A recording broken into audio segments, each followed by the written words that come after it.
The Flower Adornment Sutra. cttbusa.org. Translated in the Tang Dynasty by the Tripitaka Master Shramana Shikshananda of Khotan. Chapter 29. The 10 Patiences. At that time Universal Worthy Bodhisattva said to all the Bodhisattvas, disciples of the Buddha, Bodhisattvas Mahasattvas, should embody 10 kinds of patience. If they acquire these patiences, they will attain the ground of unhindered patience of all Bodhisattvas, and be unimpeded and unlimited with respect to all Buddhadharmas. What are the 10? They are patience with sounds, patience with the agreeable, patience with the state of mind in which no mental objects arise, patience in perceiving all as illusions, patience in perceiving all as mirages, patience in perceiving all as dreams, patience in perceiving all as echoes, patience in perceiving all as reflections, patience in perceiving all as conjured effects, and patience in perceiving all as the void. These 10 kinds of patience have been proclaimed, are being proclaimed, and shall be proclaimed by all Buddhas in the 3 periods of time. Disciples of the Buddha, what constitutes the Bodhisattva Mahasattva's patience with sounds? It means that when he hears the sounds of Dharma being proclaimed by all the Buddhas, he is not alarmed, frightened, or overawed. Rather, with deep faith and understanding, he awakens to the Dharma, pursues it with delight, recollects it with a focused mind, learns and practices it, and abides steadfastly in it. This is called patience with sounds, the first kind of patience of a Bodhisattva Mahasattva. Disciples of the Buddha, what constitutes the Bodhisattva Mahasattva's patience with the agreeable?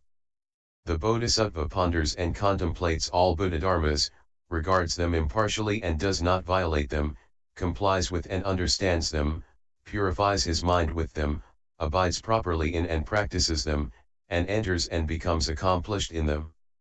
This is called patience with the agreeable, the second kind of patience of a Bodhisattva Mahasattva.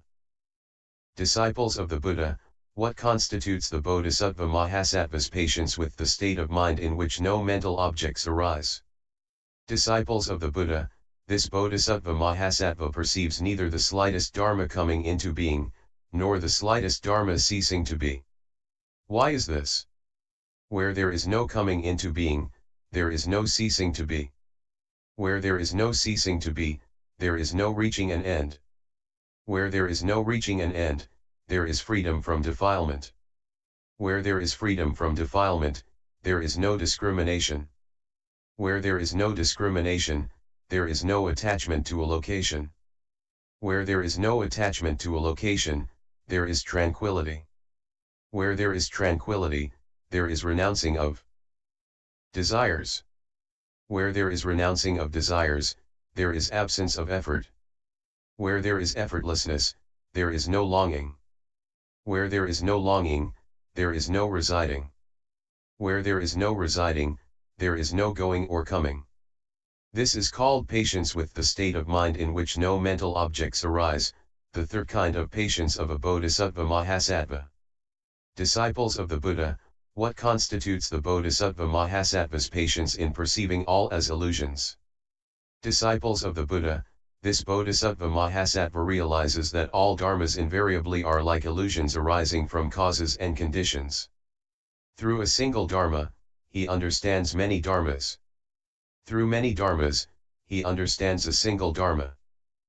Once this Bodhisattva realizes that all dharmas are like illusions, he fathoms lands, beings, and dharma realms. He realizes the equality of worlds, the equality of the appearances of Buddhas, and equality of the 3 periods of time. He accomplishes all kinds of spiritual powers and transformations.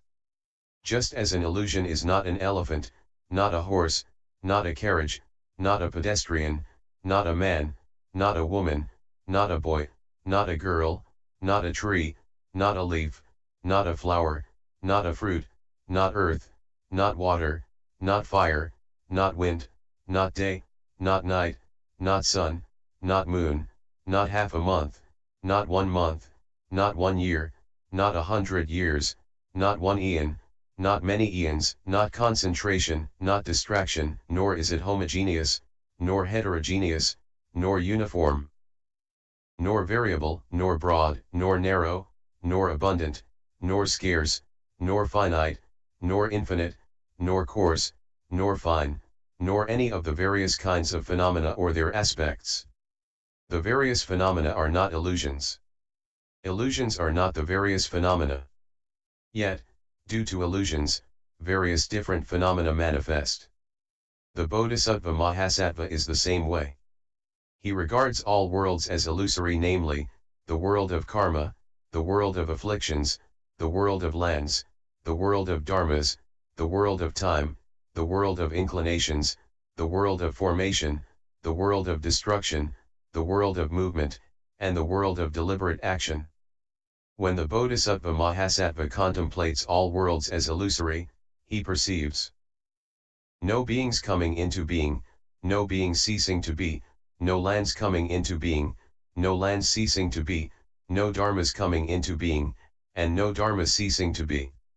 He does not see a past that can be differentiated, a future that is evolving, or a present that maintains its status quo even for the space of a single thought. He neither contemplates Bodhi nor differentiates Bodhi. He neither sees the Buddha's appearance nor sees the Buddha's nirvana. He neither sees them as having dwelt in great vows, nor sees them as having entered the proper position of Buddhahood. He never goes beyond their being equally illusory. Although this Bodhisattva accomplishes Buddhalans, he knows that lands have no differentiation. Although he is accomplished in the realms of sentient beings, he knows that there is no differentiation among sentient beings. Although he contemplates the entire Dharma realm, he abides peacefully in the Dharma nature, tranquil and unmoving. Although he comprehends the equality of the three periods of time, he does not violate the convention of differentiating the three periods of time. Although he realizes the emptiness of the skandhas and the locations, he forever severs all dependencies. Although he liberates sentient beings, he realizes that all in the Dharma realm are equal and devoid of the various differences. Although he knows that all dharmas are beyond language and inexpressible, he always speaks the Dharma with infinite eloquence. Although he is not attached to the work of transforming sentient beings, he does not renounce great compassion, and he turns the Dharma wheel to rescue all. Although he expounds past causes and conditions for them, he knows that causes and conditions are essentially devoid of evolvement. This is called patience in perceiving all as illusions, the fourth kind of patience of a Bodhisattva Mahasattva. Disciples of the Buddha, what constitutes the Bodhisattva Mahasattva's patience in perceiving all as mirages? Disciples of the Buddha, this Bodhisattva Mahasattva knows that all worldly phenomena resemble mirages. Like mirages, they have no location, are neither inside nor outside, neither existent nor non-existent, neither annihilated nor eternal, neither of one color nor of many colors nor colorless. They are simply spoken of and manifested according to the beings of the world. The Bodhisattva in this way practices genuine contemplation. He understands all dharmas and at once realizes all levels of cultivation, thus attaining perfection. This is called patience in perceiving all as mirages, the fifth kind of patience of a Bodhisattva Mahasattva. Disciples of the Buddha, what is meant by the Bodhisattva Mahasattva's patience in perceiving all as dreams? Disciples of the Buddha, this Bodhisattva Mahasattva knows that all worldly phenomena resemble dreams. Like dreams, they are neither of the world nor apart from the world, they are neither of the desire realm nor of the form realm nor of the formless realm, they neither come into being nor cease to be, they are neither defiled nor pure, and yet they make their appearance. The Bodhisattva Mahasattva is the same way. He understands all in the world are the same as dreams in their absence of change. They resemble dreams in their lack of inherent nature, in the attachments they produce, in their separateness from the inherent nature, in their fundamental nature, in their manifestations, in their lack of disparities, in their discriminatory thinking, and in the insight derived when one awakens from them. This is called patience in perceiving all as dreams, the sixth kind of patience of a Bodhisattva Mahasattva. Disciples of the Buddha, What constitutes the Bodhisattva Mahasattva's patience in perceiving all as echoes? Disciples of the Buddha, this Bodhisattva Mahasattva listens to Buddha speak the Dharma, contemplates the nature of all dharmas, perfects his study and cultivation, and arrives at the opposite shore. He knows that all sounds are like echoes in that they neither come nor go, but merely seem to exist. Disciples of the Buddha, this Bodhisattva Mahasattva contemplates how the thus come. One sound comes neither from within nor from without nor from in between within and without. Although he comprehends that their sound comes neither from within nor from without nor from in between, he realizes that the words and phrases spoken are the manifestation of skillful and clever expedients.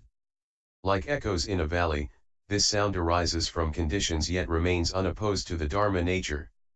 It causes all sentient beings to gain the kind of understanding appropriate to their individual differences, thereby enabling them to cultivate and study. Consider Lord Sakra's wife, the Asura king's daughter Sasi, who can, without conscious intention, produce 1,000 kinds of sound in a single sound. The Bodhisattva Mahasattva is the same way.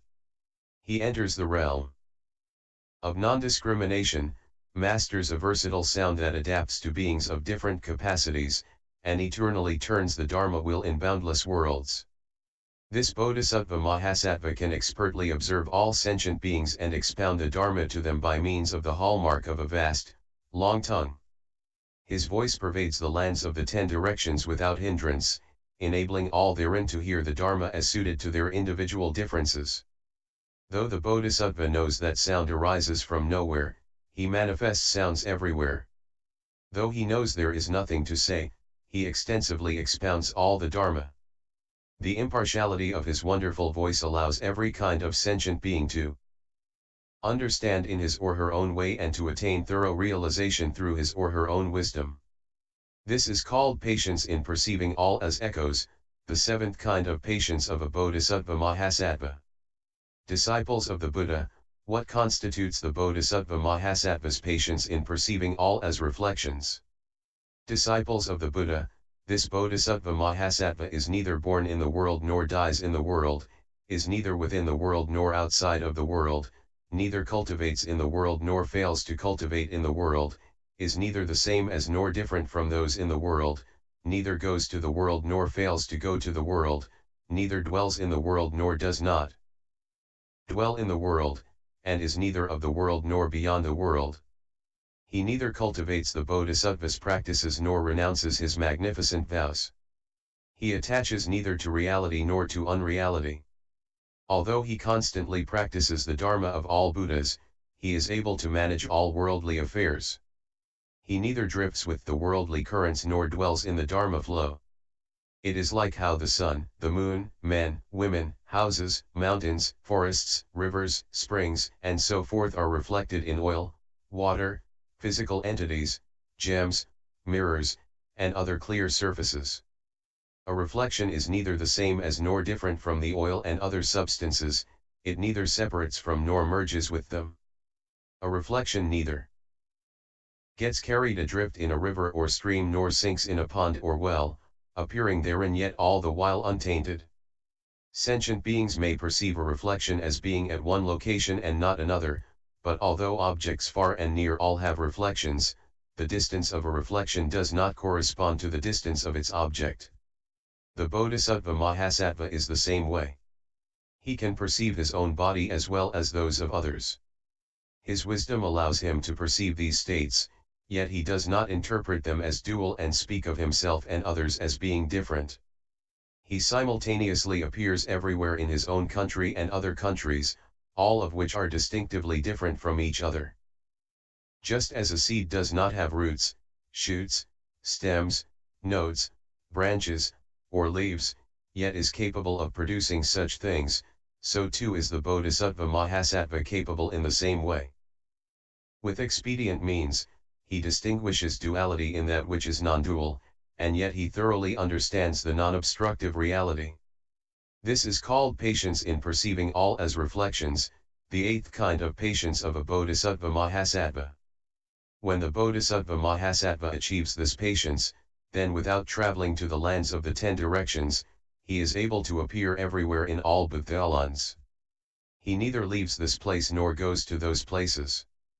Like a reflection, he appears everywhere, and thus, his practice is unobstructed. He causes sentient beings to perceive his different bodies as having the same material reality as all worldly objects. Yet these different forms are actually not different. Difference and non-difference are mutually non-obstructive. This Bodhisattva is born in the thus come one's lineage, pure and unimpeded in his body, speech, and thought.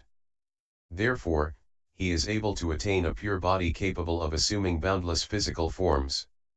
Disciples of the Buddha, what constitutes the Bodhisattva Mahasattva's patience in perceiving all as conjured effects? Disciples of the Buddha, this Bodhisattva Mahasattva knows that all worldly phenomena resemble conjured effects. That is, all sentient beings' mental deeds resemble conjured effects, for they result from awareness and thoughts. All worldly activities resemble conjured effects, for they result from discriminations. All misinterpretations of suffering and happiness resemble conjured effects, for they result from delusive craving. All unreal, worldly dharmas resemble conjured effects, for they manifest through language and speech, and all afflictions and distinctions resemble conjured effects, for they result from cognition. Furthermore, the purifying and taming of sentient beings resembles a conjured effect, for it manifests from non-discrimination. The Bodhisattva's steadfastness throughout the 3 periods of time resembles a conjured effect, for it is due to impartiality premised on known arising. The Bodhisattva's vow power resembles a conjured effect, for it is established through extensive cultivation. The thus come one's great compassion resembles a conjured effect, for it is manifested by expediency, and the provisional turning of the Dharma wheel resembles a conjured effect, for it is expressed with eloquence arising from wisdom and fearlessness. Such is the Bodhisattva's understanding of worldly and transcendental conjured effects. His understanding, which is based on direct experience, extensive knowledge, boundless knowledge, factual knowledge, sovereign knowledge, and genuine knowledge, cannot be swayed by delusive views. Nor does his conduct, which conforms to worldly conventions, contravene the truth. Consider the analogy of a conjured effect that arises neither from the mind, nor from mental dharmas, nor from karma. It is not subject to retribution. It neither is born in the world nor perishes in the world. It cannot be pursued or grasped. It dwells neither for a long time nor for a brief instant. It neither traverses the world nor departs from the world. It is not bound exclusively to one location, nor does it belong to every location. It is neither measurable nor immeasurable. It neither grows weary and rests, nor is indefatigable. It is neither mortal nor divine, neither defiled nor pure. It undergoes neither birth nor death. It is neither wisdom nor foolishness. It is neither visible nor invisible. It neither relies on the mundane nor enters the Dharma realm. It is neither intelligent nor dull-witted. There is nothing to grasp at or relinquish. It is neither subject to birth and death nor in nirvana. It neither exists nor does not exist. The Bodhisattva travels through worlds in this skillful, expedient manner, cultivating the Bodhisattva path. Well versed in the dharmas of all worlds, he sends transformation bodies to them. He is attached neither to the mundane nor to his own body. He does not discriminate with regard to the world or his body. He neither dwells in the world nor is apart from the world. He neither dwells in the Dharma nor is apart from the Dharma. Due to his past vows, he does not forsake a single realm of sentient beings, nor does he regulate only a few realms of sentient beings. He neither distinguishes among dharmas nor fails to distinguish among them. He knows that the Dharma nature neither comes nor goes. Although there is nothing to it, he still fills sentient beings with the Buddhadharma. He understands that dharmas are like conjured effects, neither existent nor non-existent. Disciples of the Buddha, when the Bodhisattva Mahasattva abides in the patience in perceiving all as conjured effects in this way, He can fulfill the path of Bodhi cultivated by all Buddhas and bring benefit to all beings. This is called patience. In perceiving all as conjured effects, the ninth kind of patience of a Bodhisattva Mahasattva. When the Bodhisattva achieves this patience, everything he does resembles a conjured effect. He does not rely on any Buddhalund, cling to any worldly thing, or make distinctions within the Buddhadharma. Yet, he proceeds toward the Buddha's Bodhi without weariness, cultivates the Bodhisattva practices, and renounces all confusion. Though he has no body, he manifests every kind of body. Though he has no abode, he dwells in every land. Though he has no form, he manifests every form. Though he is not attached to reality, he clearly perceives the impartial and perfect Dharma nature. Disciples of the Buddha, since this Bodhisattva Mahasattva does not rely on any Dharma whatsoever, he is named the liberated one. Having cast out all faults, he is named the disciplined one. Unwavering and unflinching, he pervasively enters the assemblies of all thus come ones and is known as one with spiritual powers. Having attained skillful means with regard to the known arising of dharmas, he is named the non-retreating one.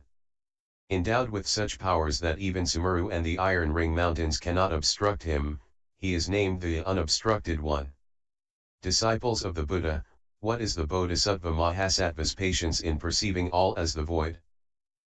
Disciples of the Buddha, this Bodhisattva Mahasattva understands that all Dharma realms resemble the void in that they have no attributes, all worlds resemble the void in that they do not arise, all Dharmas resemble the void in that they are non-dual, all sentient beings' deeds resemble the void in that there is nothing done, all Buddhas resemble the void in that they do not make distinctions, all Buddha's powers resemble the void in that they are undifferentiated, all dhyana samadhis resemble the void in that the three periods of time become equal, all dharmas that are spoken resemble the void in that they cannot be verbalized, and all Buddha's bodies resemble the void in that they are free from attachment and impediment. The Bodhisattva thus uses the expedient of perceiving all as the void to fathom that all dharmas do not exist. Disciples of the Buddha, when the Bodhisattva Mahasattva comprehends all dharmas by means of the wisdom of the patience of perceiving all as the void, he attains a body and bodily karma that resemble the void, speech and speech karma that resemble the void, and a mind and mental karma that resemble the void. Just as the void sustains all dharmas so that there is neither production nor destruction, the Bodhisattva Mahasattva's dharma body likewise is free from birth and death. Just as the void is indestructible, the Bodhisattva Mahasattva's wisdom and powers likewise are indestructible.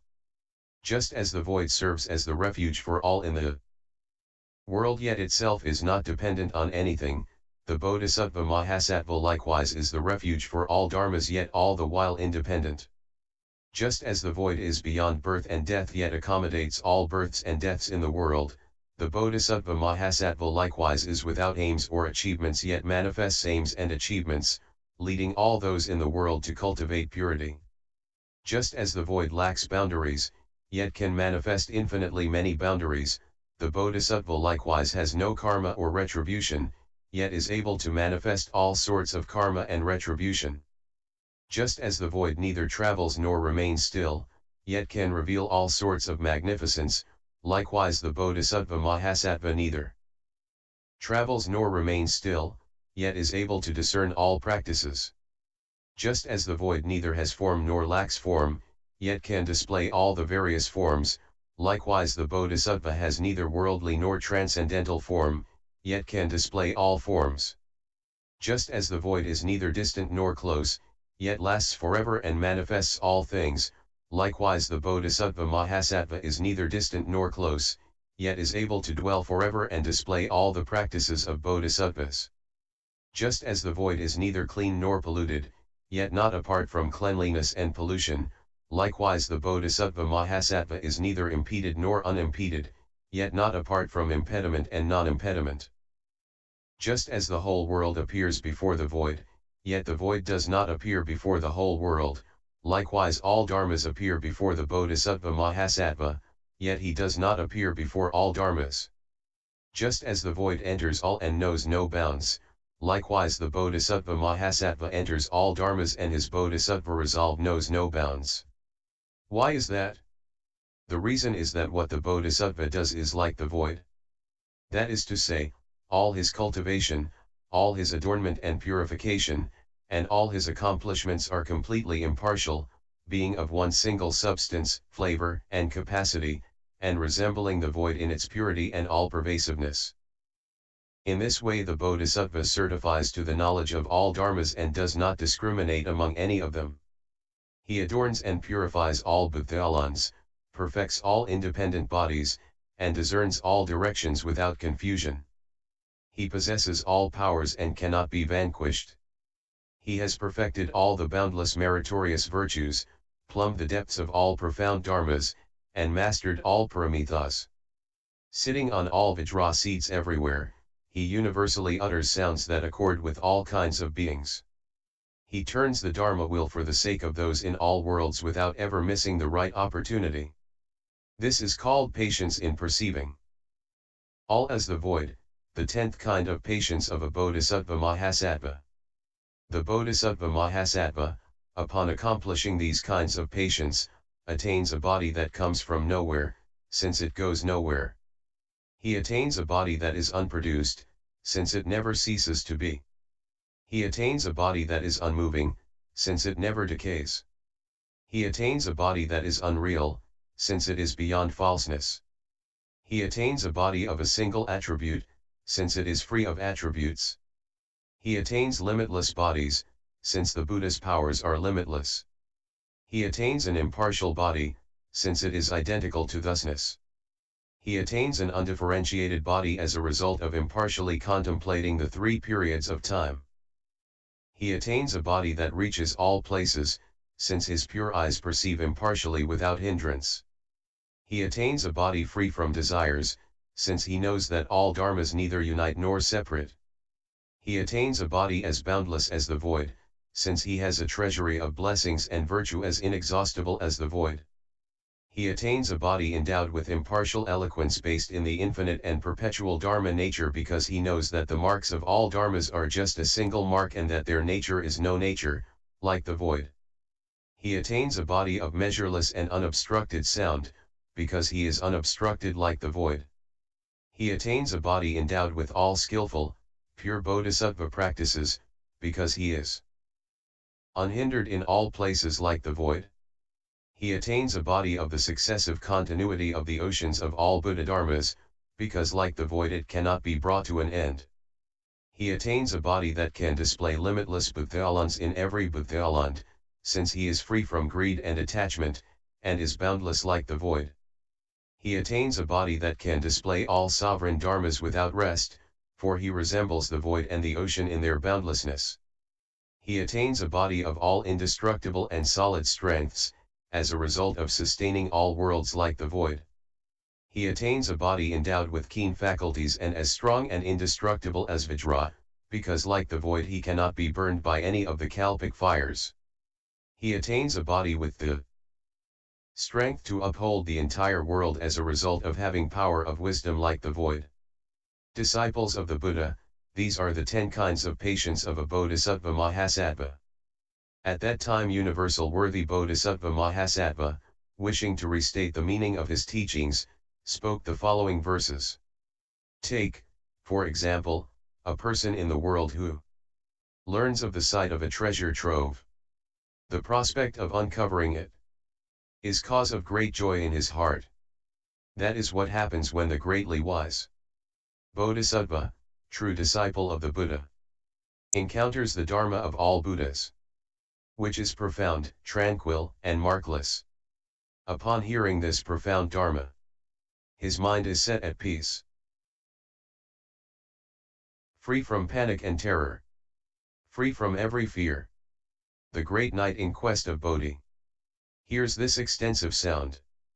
With a mind pure and patient, he is free of doubt in this regard, mindful of the Dharma he has heard, in all its profound, subtle wonder.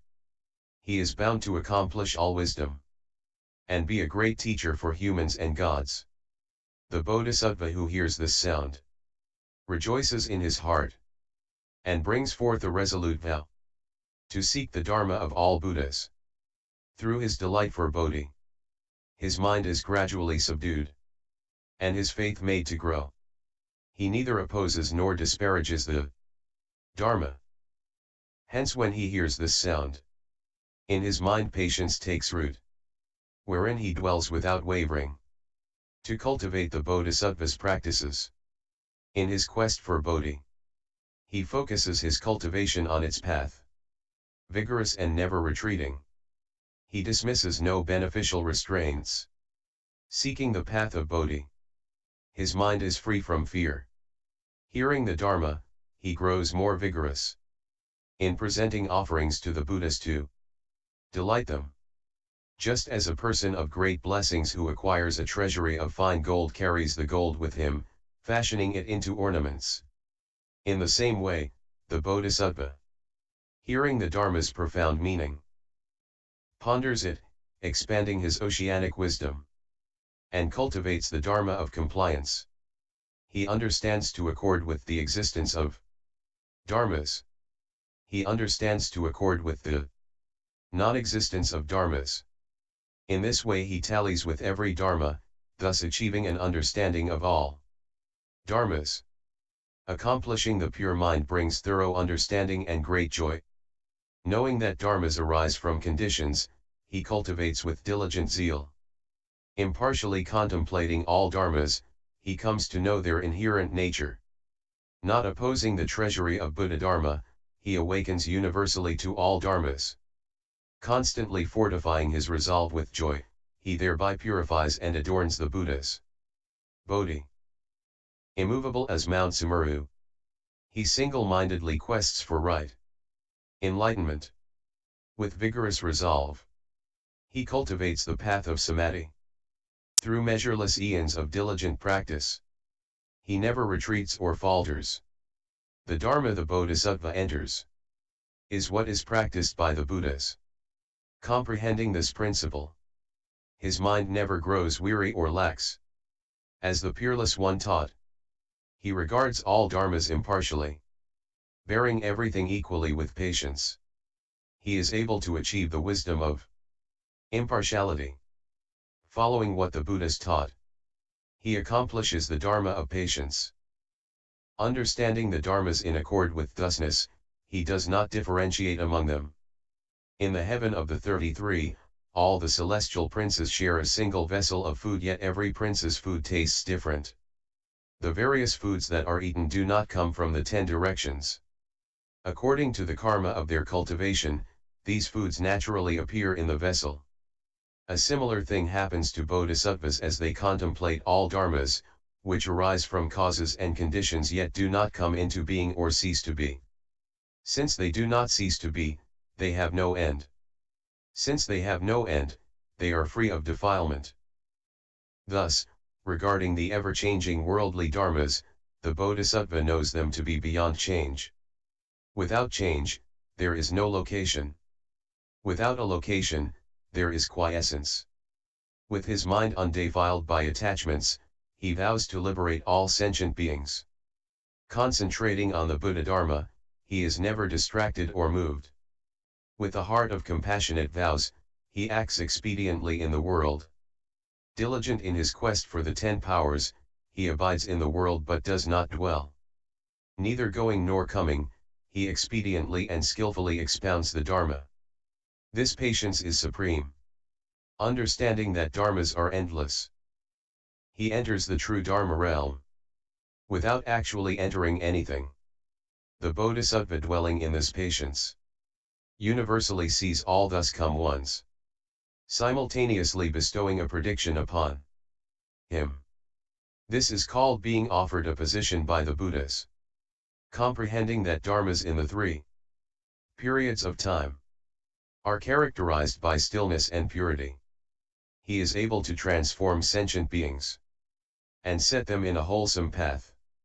All the various dharmas in the world are nothing more than illusions, once the Bodhisattva can understand them. Thus, his mind will not be swayed. All karma is born from the mind.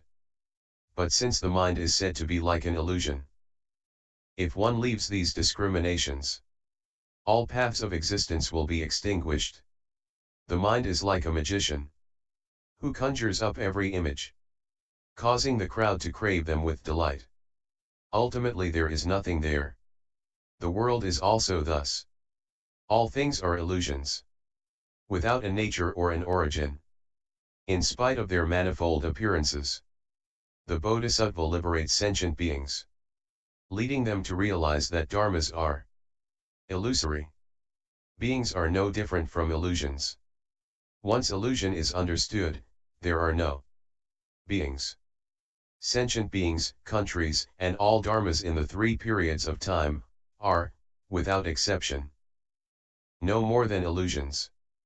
The mind conjures up illusory men and women, elephants, horses, oxen, sheep, cottages, pools, springs, and such, groves, flowers, fruits, and the like. These illusory things have no sentience, nor any place where they dwell. Characterized by ultimate quiescence, they manifest in response to discriminations. The Bodhisattva in this way contemplates all in the world, all dharmas, conditioned or unconditioned, he understands to be illusory. Sentient beings and lands are created by various kinds of karma. Entering the illusion-like realm, the Bodhisattva relies on and attaches to nothing. Attaining skillful means in this way. The Bodhisattva is tranquil and free from sophistry, dwelling on the ground of non-obstruction. He universally displays magnificent might. Courageous disciples of the Buddha comply with and enter the wonderful Dharma. Deftly observe how every thought traps and entangles one in the world. The myriad thoughts resemble mirages, causing beings to be confused. The Bodhisattva recognizes the true nature of thoughts, and leaves all confusion far behind. Sentient beings are each distinct, their forms and kinds not the same. Realize that everything comes from thought. There is no reality to anything. Sentient beings in the 10 directions are all obscured by their thoughts. If they could renounce confused perceptions, all worldly thoughts would cease to be. All beings in the world resemble mirages. They vary only according to thoughts. Knowing that the world is based on thoughts, one departs from the 3 kinds of confusion. Take the analogy of a mirage on a hot day. Most people perceive it as water. In actuality there is no water at all. And the wise do not seek water there. For sentient beings it is that way, too. Their mundane inclinations are mirages, figments of their minds. Yet the state of their minds is unobstructed. As one transcends thoughts, one also abandons fallacious arguments. Then one becomes able to liberate those who foolishly cling to thoughts. Removed from arrogance, devoid of worldly thoughts, one dwells in a realm both finite and infinite. These are a Bodhisattva's expedients. The Bodhisattva realizes that mundane dharmas are all like dreams. Neither somewhere nor nowhere, essentially, they are eternally quiescent. There are no distinctions among dharmas. Like dreams, they are not beyond the mind. In all worlds in the 3 periods of time, everything is just that way. Dreams in essence neither arise nor perish, they have no direction or location. The 3 realms are all this way, one who sees this attains liberation of mind. Dreams are neither of the world nor apart from the world. When such duality is no longer delineated, one enters the ground of patience. In a dream one may see an array of varied images. Everything in the world is also thus, not any different from a dream. He who dwells in dream-like samadhi knows that everything mundane is like a dream, and yet not the same as one, nor different, neither of one sort, nor many. Sentient beings' karmic deeds in all lands may be defiled or pure.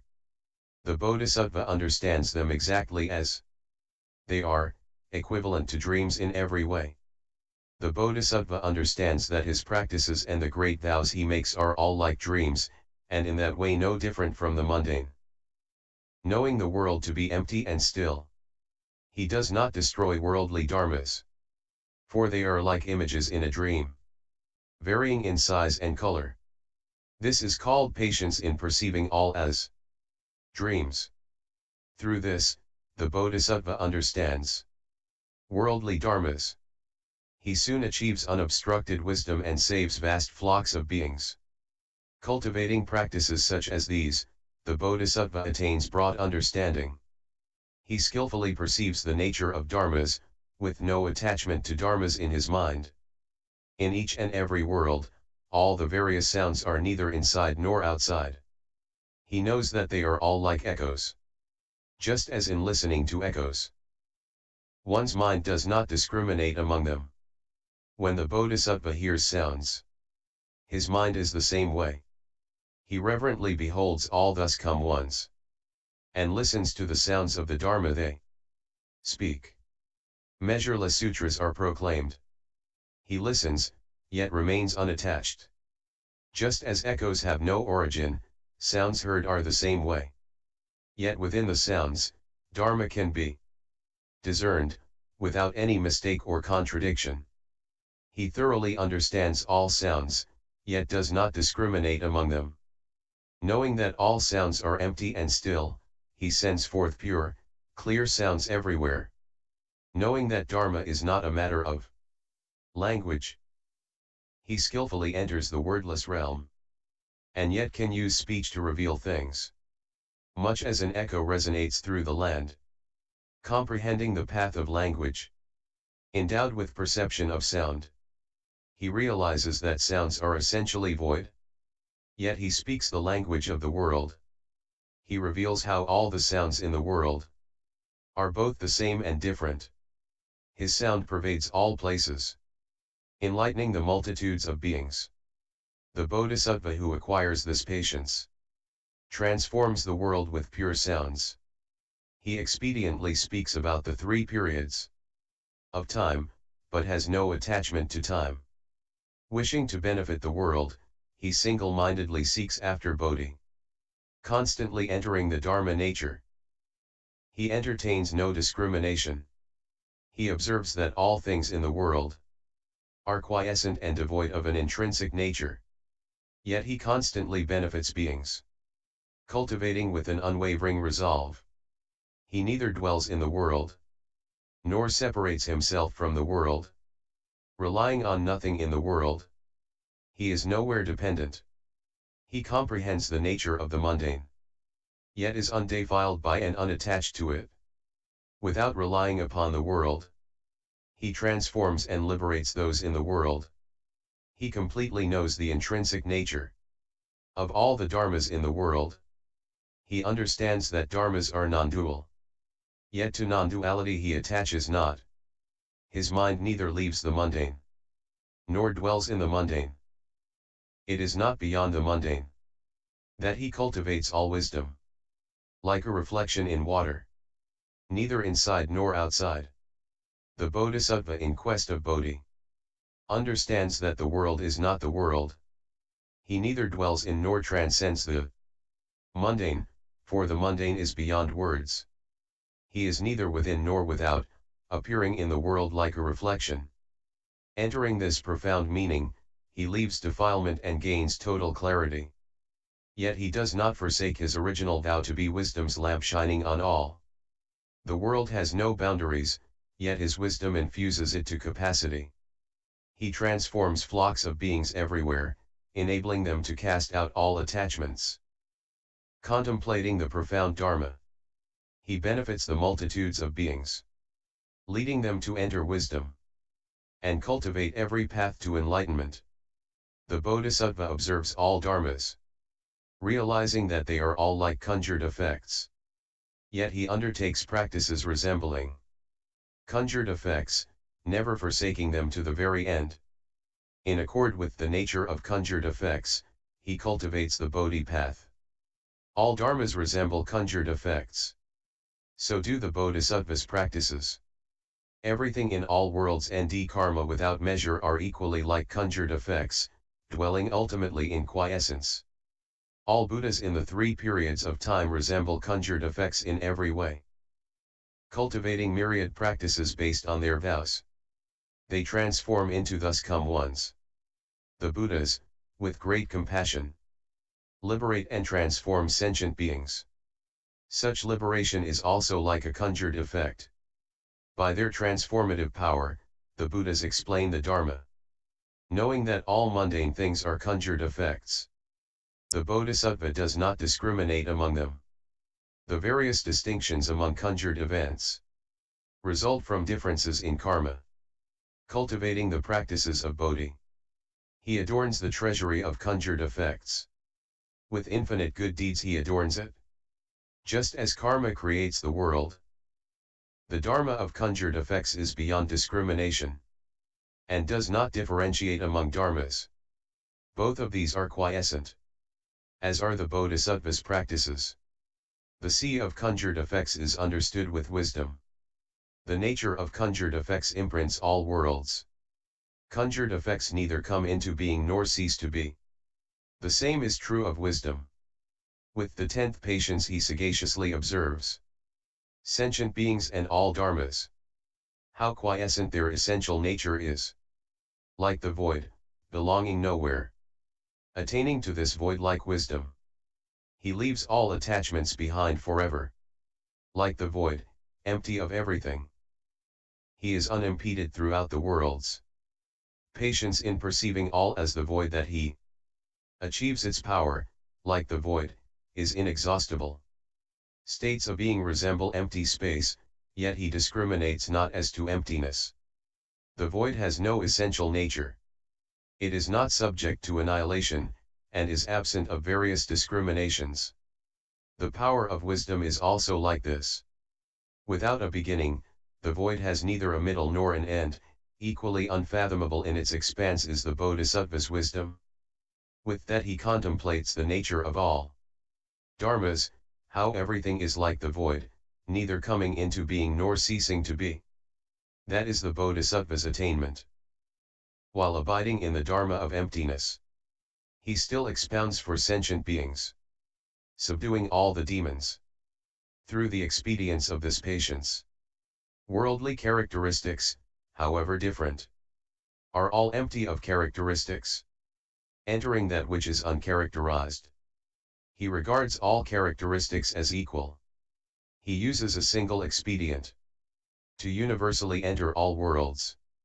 He knows the dharmas of the three periods of time to be equal in their void-like nature. His wisdom, his voice, the Bodhisattva's body, their nature is void-like, completely quiescent. These 10 kinds of patience are cultivated by the disciple of the Buddha. With his mind deftly dwelling in peace therein, he expounds dharmas for all sentient beings. Learning them well, he achieves great power. The power of Dharma and the power of wisdom provide expedience on his path to Bodhi. Versed in the method of patience, he accomplishes unimpeded wisdom, excelling the multitudes in turning the unsurpassed Dharma wheel. His extensive practices are immeasurable in scope, only the taming teacher's sea of wisdom can know them in detail. Renouncing the self for the sake of cultivation, he enters the profound Dharma nature. His mind constantly abides in pure dharmas, with which he ministers to the multitudes. The number of sentient beings and dust motes in lands could still be reckoned, but no limit to the Bodhisattva's meritorious virtue can be ascertained. The Bodhisattva manages to achieve these 10 kinds of patience. His wisdom and practices remain unfathomable to the multitudes. End chapter 29.